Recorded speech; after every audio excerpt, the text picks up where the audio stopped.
جس کا کوئی لمحہ ایسا نہیں کہ وہ اپنی خواہش سے بسر کرے، ہر لمحہ اللہ کی رضا کا مظہر ہے۔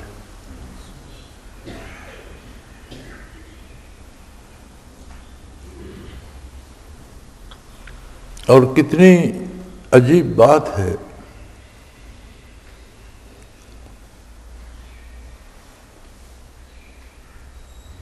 کہ قرآن کریم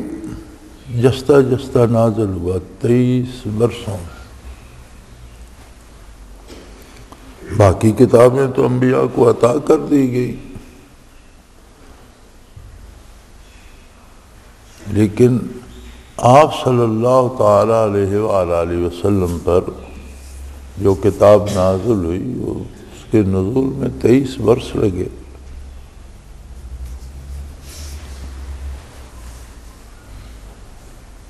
اللہ کریم نے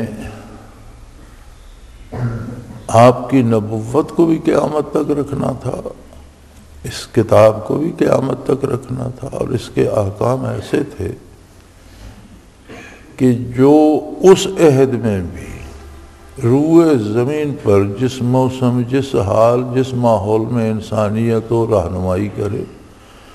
اور پھر صدیاں بدلتی جائیں، زمانے گزرتے جائیں، ماحول بدلتے جائیں، لوگوں کا رہن سہن بدلتا جائے،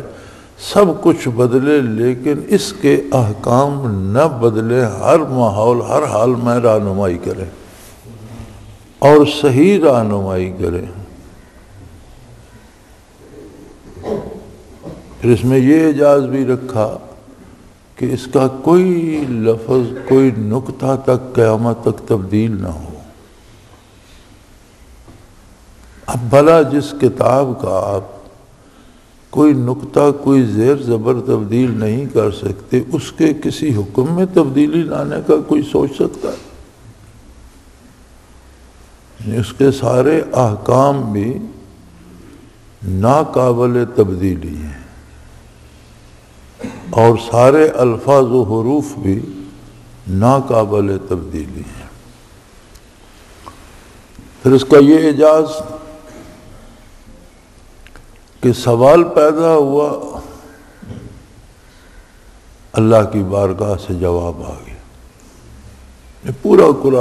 قرآن کریم کی تنزیل اسی طرح سے ہے کہ ماحول میں ایک ضرورت پیدا ہوئی، اب اس کا کیا کیا جائے، عرش عظیم سے جواب آ گیا، اس کو اس طرح کیا۔ ایک تو اس میں رہنمائی انسانوں کی آسانی ہوگی، دوسرا کسی بات کو آپ کسی واقعہ سے جوڑ دیں تو وہ خواہ حافظے میں رہ جاتی ہے۔ یعنی یاد کرنے کا بہت اچھا طریقہ ہے کہ آپ اسے کسی واقعہ کی نسبت سے یاد رکھیں تو وہ بات یاد رہتی ہے، تو اس کا حفظ کرنا اور یاد رکھنا بھی آسان ہو گیا، اس کی حفاظت کے اسباب بھی ہو گئے۔ پھر ساتھ یہ شان بھی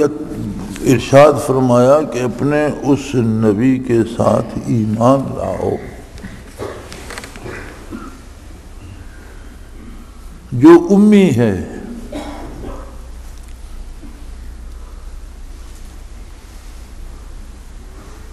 یہاں ہمارے ہاں کبھی تو امی کا ترجمے میں بھی امی ہی کر دیتے ہیں،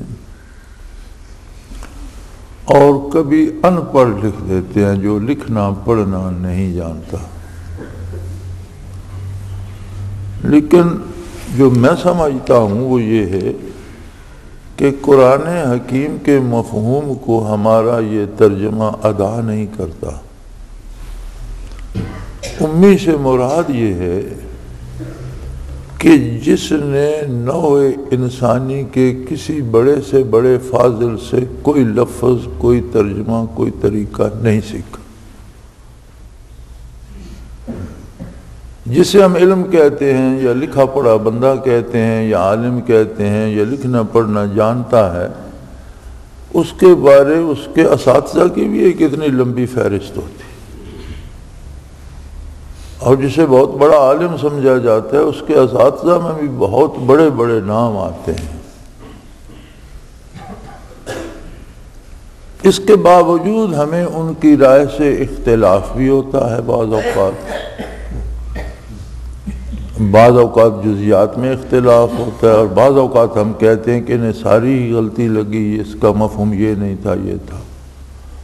اب جیسے ابھی ہم کہہ رہے ہیں کہ امی کا ترجمہ جو یہ ان پڑھ کر دیتے ہیں یا لکھنا پڑھنا نہ جاننے والا، یہ صحیح نہیں، تو اختلاف تو ہو کیا، بڑے بڑے ایسے لوگوں نے یہ لکھا ہے جو جن کی جوتیوں کے خاک کے برابر بھی ہم نہیں ہیں، لیکن ہمارا اختلاف تو ہو گیا، ہم کہہ رہے ہیں یہ صحیح نہیں، ہماری رائے میں صحیح نہیں۔ تو جو میں نے سمجھا وہ یہ ہے کہ یہ ایک عجیب شان ہے حضور صلی اللہ علیہ وسلم کی کہ روئے زمین پر بسنے والی مخلوق سے یا انسانوں سے یا اعلیٰ ترین علماء سے یا فلاسفہ سے یا مورخین سے کسی سے کوئی لفظ نہیں سیکھا نبی کریم صلی اللہ علیہ وسلم۔ اس کے باوجود زندگی کے ہر سوال کا جواب دیا، اور ایسا جواب دیا جو اکیلا سچ ہے، جس میں شبہ کی گنجائش نہیں۔ یعنی امی ہونا بہت بڑی عظمت کی دلیل ہے کہ جو بھی دنیا میں دوسروں کو سکھاتا ہے پہلے کسی سے سیکھتا ہے۔ پھر ایک عجیب بات ہے کہ جو کچھ استاد سکھاتا ہے بہت کم شاگرد ہوتے ہیں جو کما حق ہو ویسا ہی سیکھتے ہیں۔ ابھی میں بیان کر رہا ہوں، ہر ساتھی اپنی استعداد کے مطابق سمجھ رہا ہے، اور ہو سکتا ہے بہت سے ایسے ہوں جو سمجھ صحیح لیں، لیکن آپ انہیں اگر آپ بعد میں پوچھیں کہ کیا کہا گیا تھا تو شاید وہ بیان نہ کر سکیں۔ بعض ایسے ہوں گے جو بیان کریں گے تو اس کا مفہوم وہ نہیں ہوگا جو میں کہہ رہا ہوں، شاید ان کے الفاظ بدل جائیں اور اس کا مفہوم ہی بدل جائے۔ تو ہر سیکھنے والا کما حق ہو اس کا حق ادا نہیں کر سکتا، لیکن یہ عجیب ہستی ہے، عجیب شان ہے اس کی کہ اس نے جو سیکھا اللہ سے سیکھا، جو پایا رب العالمین سے پایا۔ اب جو رب العالمین سے انبیاء کو عطا ہوتا ہے اس میں غلطی کا امکان نہیں ہوتا، نہ سمجھنے میں اور نہ آگے بیان کرنے میں، یہ کمال ہے۔ یعنی نبی کا کمال یہ ہوتا ہے، نبی کو وہ قوت دی جاتی ہے جو صرف نبی کی شان ہے، کوئی غیر نبی کتنے بڑے مرتبے کا ہو۔ علماء اہل حق اس بات پہ متفق ہیں کہ تمام انبیاء آدم علیہ نبینا علیہ الصلوۃ والسلام سے لے کر حضور اکرم صلی اللہ علیہ وسلم تک جتنے نبی اور رسول گزرے ہیں، ان کے علاوہ باقی جتنی مخلوق گزری ہے، پہلی امتیں، صحابہ، علماء، فضلاء، ان سب پر فضیلت ہے ابو بکر صدیق رضی اللہ تعالیٰ عنہ، افضل البشر بعد الانبیاء۔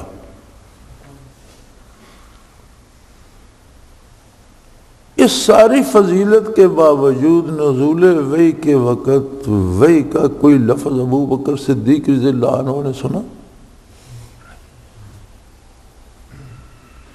سوائے نبی کریم صلی اللہ علیہ وسلم کے وحی کسی نے نہیں سنی کہ وہ اللہ کا کلام ہے، اور اسے سننے کے لیے نبوت کی استعداد چاہیے۔ آج تو سائنس بہت آگے نکل گئی ہے، اور دنیا میں بھی ہم دیکھتے ہیں۔ میں ایک دفعہ ایک ریاست امریکہ کی ایلینائس وہاں تھا، تو وہاں یہ جنگلی جو ہیں بڑے بڑے یہ ہرن کی قسم کے جانور وہ بہت زیادہ ہیں، اور وہ رات کو شہر میں آ جاتے تھے، دن کو کبھی آ گھستے تھے، چونکہ وہاں ان میں تحفظ ہے، کوئی مارتا نہیں، تو وہ آ جاتے، رات کو اکثر آ جاتے تھے۔ تو ان گاڑیوں میں ایک ہارن لگے ہوئے تھے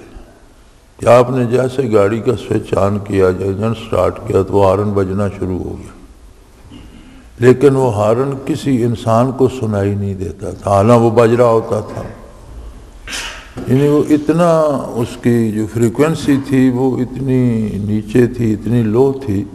کہ انسانی سماعت کی جو فریکوینسی ہے اس میں نہیں آتی تھی.